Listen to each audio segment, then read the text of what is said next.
What I want to say to everybody listening is you absolutely need to be thinking about what's right for you, but I also want you to look around, whether she's above you, your same level, or daughters, whatever.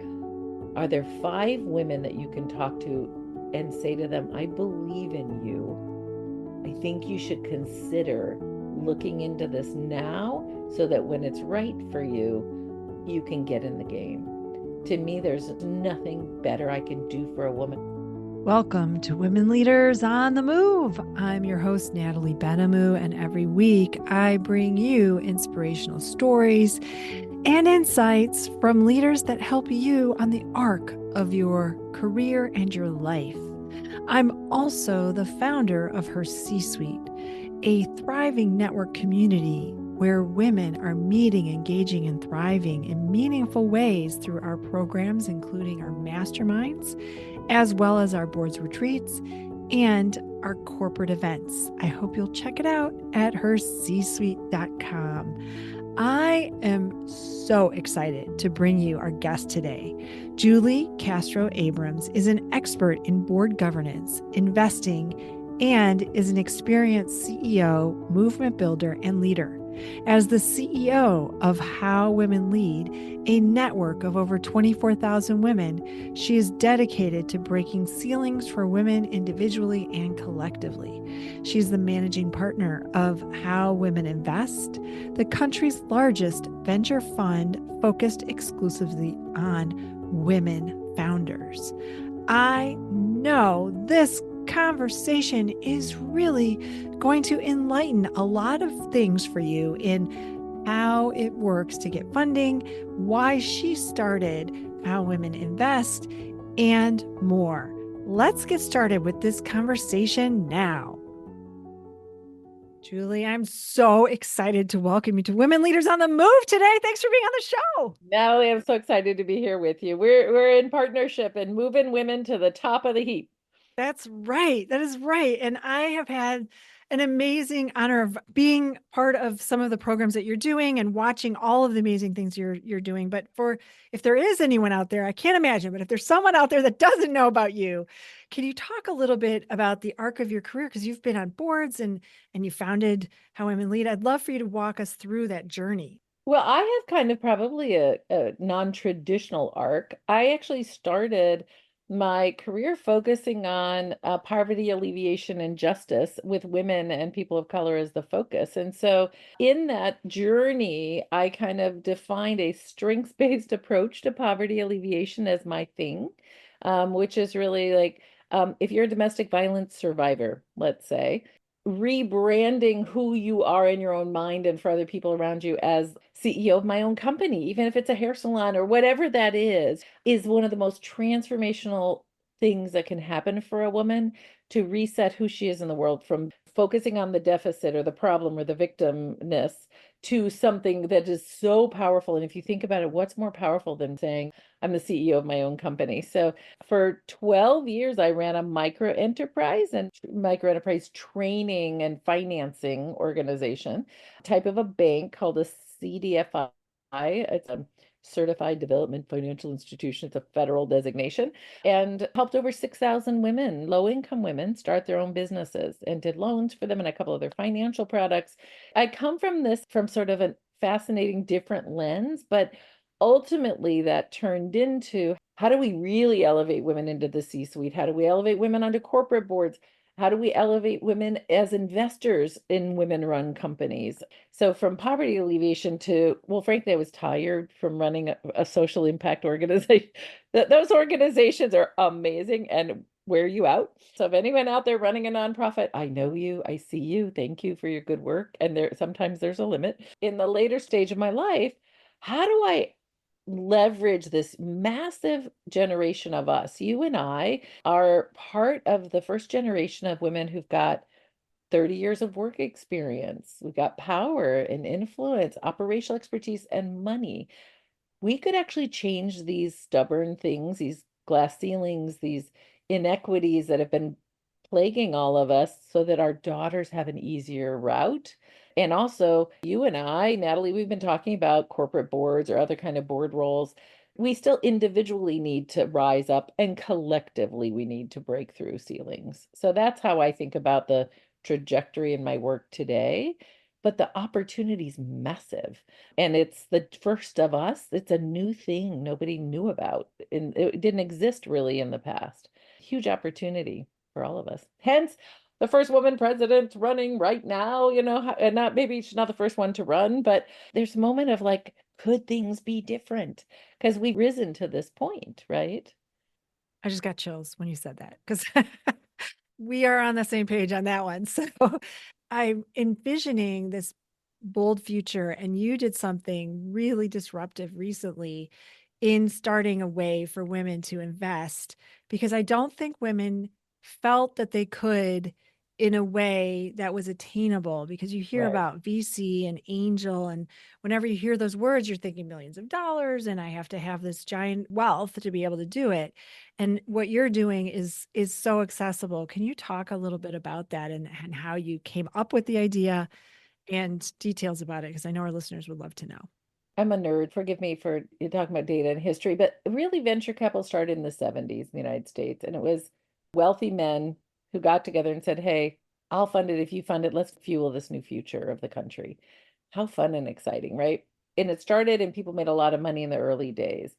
What's happened is it's gotten frankly quite bloated. There's so much money in that male run venture space that in fact people aren't making as much money. They're kind of throwing spaghetti at the walls and seeing what sticks sometimes, and or investing so late stage they're not getting the benefit of that high growth over time. It often happens in a lot of industries. We all see those charts of like companies grow and innovate, and then you're going to plateau and die if you don't innovate again, right?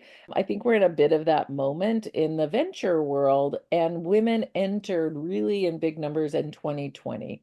So in 2010, we had 12 women run venture firms. A lot of them acted a little more like an angel group. They just were not really, there wasn't a market yet. It was very few and far between. But by 2020, there were 300. So all of a sudden, you've got infrastructure, leadership, and more people really proving that they can do it in a big, like in really sophisticated ways, and not having to have 1,000 masters, which is what happens when you're the first entrant to any system and you're an outsider, right? You kind of have to be everything to everybody. And so we have this interesting moment with the venture ecosystem, and it coincided with the fact that women were entering the stage I just talked about that you and I are in, which is I actually had a little more disposable income. Like life sudden, a lot of us are looking up, and whether it's time or money, all of a sudden we've got more of it. So, and we can make different choices. And I thought, you know what? I ran this micro enterprise, microfinance organization. I know women entrepreneurs. And I tried to get a couple of them financing, and I couldn't because there was nobody who would pay attention to them. There's too much bias in the system. And so I was like, all right, well, all right, everybody, let's put together a venture fund and only fund companies founded by women with no male co-founders. Because in some ways, if a male co-founder is there, or they're often brought in falsely because you think that's the only way you can raise money. In 2020, I got together with 221 friends. And once we all found paper towels and in COVID and toilet paper, I was like, all right, we're sitting at home, let's do something good for the world. And that's part of the developmental life stage we're in our mid 40s and 50s and up to mid 60s, is you want to have an impact on the world in a way that you didn't think about in the same way younger in your life. And doing things with other women makes you happier. So all of us coming together start a venture firm, minimum investment amount $25,000 was game changing. It was like, oh, it's all women.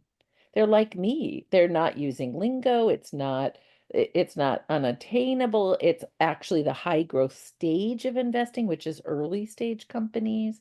What we started to see is one, women run venture firms return more. They're 73% of the top performing venture funds in the country are run by women and people of color because they're so hungry to do a great job.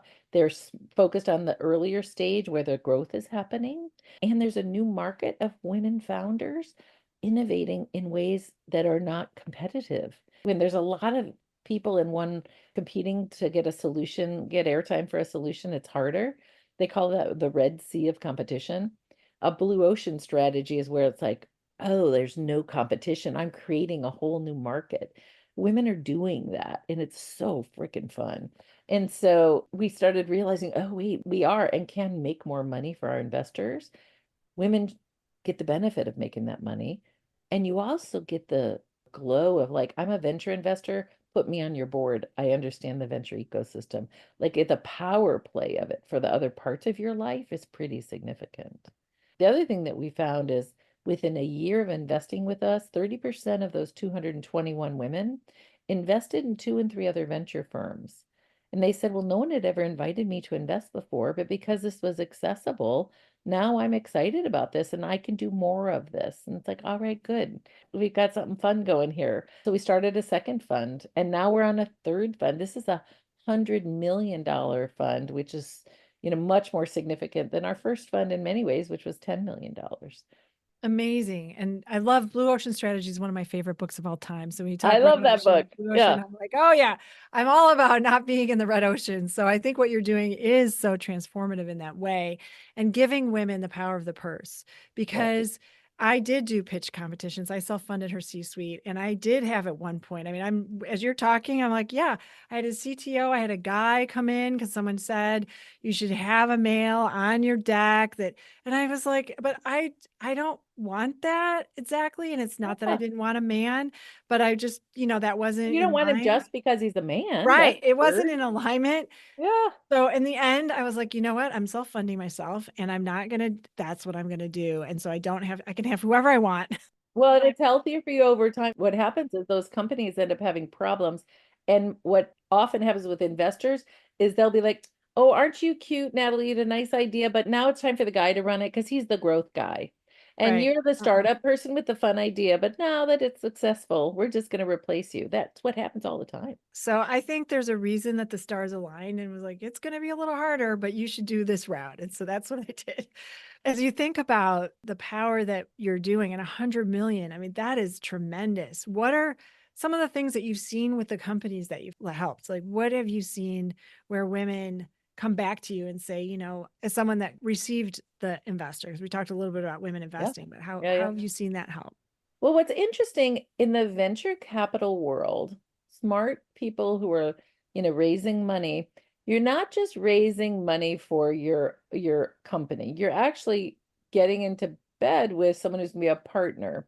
And a lot of venture firms, especially in when you're competing to get a spot on someone's what they call their cap table, which means like you can only take $5 million of investments. Everybody wants to get on because they know this is going to be a hot company, right? People will say, oh, we can also help you grow. And here are the ways we can help you grow. Well, there's a lot of baloney when people say that they're going to help you grow. And some venture capitalists will invest and then send the 30-year-old boy to take the board seat. They don't know anything about your company. They really don't get it. And then and all they care about is meeting KPIs. They don't have nuance or understanding. And then they start harassing you and causing you pain. We have 25,000 women in this network. I know, Natalie, I can call you up and say, hey, can you give advice to this founder? You have a specific knowledge or specific access or put them on the radio, like whatever it is. Like, we have 25,000 women with assets that we can call on.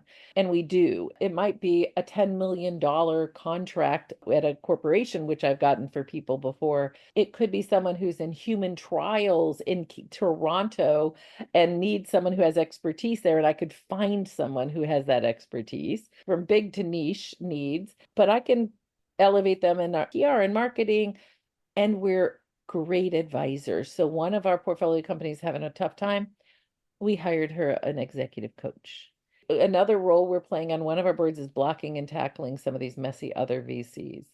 We make an investment and then we have an onboarding call where we want to affirm what the key performance indicators are and how can we best help you and here's how you take advantage of stuff. It can take 2 or 3 weeks from the time we make the investment to get that kickoff call happening because I get a bunch of people on the call. Well, in one case recently, I made an investment. By the time we had the kickoff call, this founder said, you've added more value than any other investor before I even had the kickoff call. And so I think that the founders, it's very lonely. Everybody wants something from you. You've got a lot of pressure. And yes, we are kind and respectful and we are responsible to our investors. So there's a good mature balancing of all of that stuff. But the founders really feel seen, and like we get them, we get their solution, we get them as leaders, we respect them as leaders. And for everybody listening here, the culture in the United States does not actually support and respect women leaders. We just don't. We've got a long way to go. And so, boy, if you're a woman founder and any founder kind of going through the pivots and the challenges and the missteps, because you're going to have them because you're doing something new and innovative, right? When the people around you don't trust your leadership, it's brutal. And then you start to question yourself. You need other women that get you and trust you and respect you by your side, or you can get really beaten down and lost. I think that at the core of all of us, and you have a credo that you have for how women lead. I think at the core of all of us, to be valued, seen, and heard. I mean, those are core values of HerCsuite too. So I can relate always when I see your credo and I hear that your members say it. I think that is so important because we just really want to know that we matter. And if you're in with like a bunch of VCs and you're in, the pool, I think of Shark Tank when you're talking about, and I used to watch it and be like, well, which one would I want? Well, probably, you've got Barbara, you've got, like you want the one that's going to like walk alongside you, Yes, open doors and support you. and not Yeah. be like, oh yeah, I don't have time, Yeah. for Or that. like show me perform, perform, monkey, Yeah. perform, and not Right. bring any value, right? Yeah, exactly. And so Mm. that is just so tremendous. As you look forward to where you're going with this, what are some things that you're really excited about that this is going to be creating? I mean, you've created a movement for sure, but what are some things that you're excited about? Well, I have big things I want to accomplish. So right now we moved the needle from 10 to 33% women's representation on public company boards. We have a long way to go on private boards, and that representation on public boards, 30% is great because it means when they're looking for the pipeline of the next potential board members, it's not just like one person who could be ignored. Those three people can stand together, but it would be better if it was 50%. I just feel like I could rest easier that we've made it with that, even though the data is very clear. If you have diversity on a board, the boards perform markedly better. I want 50% in everything. But in the venture space, which leads to the early stage companies, private company boards, etc., only 1.8% of all venture money goes to companies founded by women, or at least did last year. 80% of all venture funding went to companies with no women anywhere in the founding teams, which is just insane in this society. Doesn't make any sense. And so we have a long way to go, but women have 52% of the wealth. Like we could change it. One, if we all invested ourselves to our capacity. And then when we're investing, really being conscious of who are we partnering with? Are our financial advisors giving us good, just really being savvy and owning it and not handing over the power. A lot of financial advisors act like it's their money. You're like, no, this is my money and you're a steward of it. Listen to me. I get to ask questions. How many female CEOs are in the portfolio? Am I in fossil fuels? Do you have investments in guns, things that I personally am against, right? Am I actively investing in environmentally sustaining things that I care about? Like, where are my values showing up in my investing? So I just think women in general, we could be more active. But if you look at all public company CEOs, it is still so grossly underrepresented. I think we're at 6%. I mean, something just so small, it's just breathtaking. And, you think about pay equity for our daughters. Like, my daughter started at a company and a year later they did an equity adjustment. It ends up she was making 40% less than the boys that were hired at the same time as her. And she was 23. How is she supposed to negotiate that? There's no scenario in which that makes sense. And she was top performer, right? So if you have female CEOs and good balanced C-suites, you don't have problems with people not being paid equitably, right? So how do we get to 50% in that leadership, money, power? We still have a ways to go. We've made a lot of progress in our lives. Natalie, you and I have seen massive transformation, but we're not there. No, we're not there. And I'm a mom of two daughters, and my youngest is 22 and seeking a job, and it's brutal out there a little bit for new college grads. But also, what I was thinking when you said the difference, luckily they did recognize it and came back to her. But if that doesn't get adjusted early on, you know that over your lifetime, it's $1 million, $2 million It's a that you've million left dollars on the easily. table without even intending for it. You didn't know it. And just think about that. Your husband is not going to be happy that your family had $1 million less. Like it's not just a woman's problem. This is about families and Right. the whole society. Yes. This is not good for anyone, you It is know. not. It is not. Well, I'm really excited for you have a big thing coming up right We after we record do. this. So I would Yes. love for you to share. You put on an amazing week-long event. Talk a little bit about that Yeah. because that's a little different than what we've been talking about now, which is about the Yeah. investing, but this is changing the dynamics of people on board. So talk a little bit about Get on Board Week. Well, to me, this is a moment where it's like, I want every woman, your daughter included, to know and put on her roadmap. I want to be at the top level of leadership. I want to go on nonprofit boards, corporate boards, be an advisor. That makes you a player, and it's super fun. And so that's really what I want is every woman to understand what kind of board's right for me? When? What do I need to do to scaffold my career? What do I need to do if it's imminent? Like what materials and preparation networks do I need to work? What do I need to know about the role of every committee? And so it's called Get on Board Week. And it's everything from the how-tos to get on a board to how to be great when you're on a board. How can you be a strategic advantage? What are the issues? They say the role of boards is to ask great questions. Okay. How do we make sure that, AI is ubiquitous? How do we make sure that AI and cybersecurity, we've asked all the right questions because the CEO has their head down often. They're dealing with a crisis du jour. You, as the board, need to be asking the questions about and understanding where is the world going? What are the issues of tomorrow? And how can I help them by asking great questions and bringing resources? So we have 40 events in 1 week, all across the United States and virtually. It's called Get on Board Week. And what I want to say to everybody listening is you absolutely need to be thinking about what's right for you, but I also want you to look around, whether she's above you at your same level or our daughters, whatever. Are there 5 women that you can talk to and say to them, I believe in you.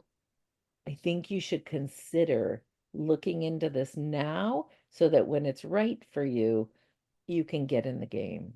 To me, there's nothing better I can do for a woman I admire to look you in the face, Natalie, and say, I think you can stretch and I'll have your back and I believe in you and I want to see you in this role and we need you to be on in governing in this way. That's what we all need to do for each other. If we do that for each other, then we really rise together. Julie, I couldn't agree more. I mean, I think all the things that you're doing are amazing and I love seeing all the events and this especially. I'm excited to be attending. I'm looking forward to it. If people want to know more about where to find you, where's the best place? Because you're very visible, but where's your favorite place to be? Well, it's funny, we have a website called howwomenlead.com and everything you can find our investing from there. You can find everything. And I'm on LinkedIn, Julie Castro with a C, Abrams, Abrams. I'm pretty visible and accessible. And, I write for Forbes and I have a podcast. So there's a lot of ways you can get to learn more about the women in our community and the content of what we're trying to communicate.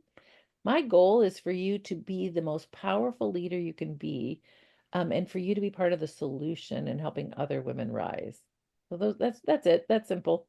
Oh, I love it. I love it. I'm so glad that we had time together. Thank you. Thank you for being on the show. I Thank you for love the it. gift of your show. And one of our credo, you talked about our credo. One of the things is reinforce her voice when she speaks up. So thank you for reinforcing the voices of other women. Natalie, you're a gift.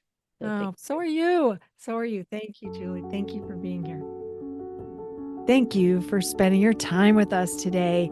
It was so fun to sit down with Julie and talk about all the ways that she is investing in women founders and organizations, and also Boards Week, which is coming up, and you can find that link in the show notes. This podcast is sponsored by our Boards Retreat, which is coming up in January 23rd to the 26th. I hope you'll visit HerCsuite.com to learn more. If you found this episode helpful, I would be so honored if you would rate and review it and share it with a friend or colleague today. Keep shining your light bright. The world needs you.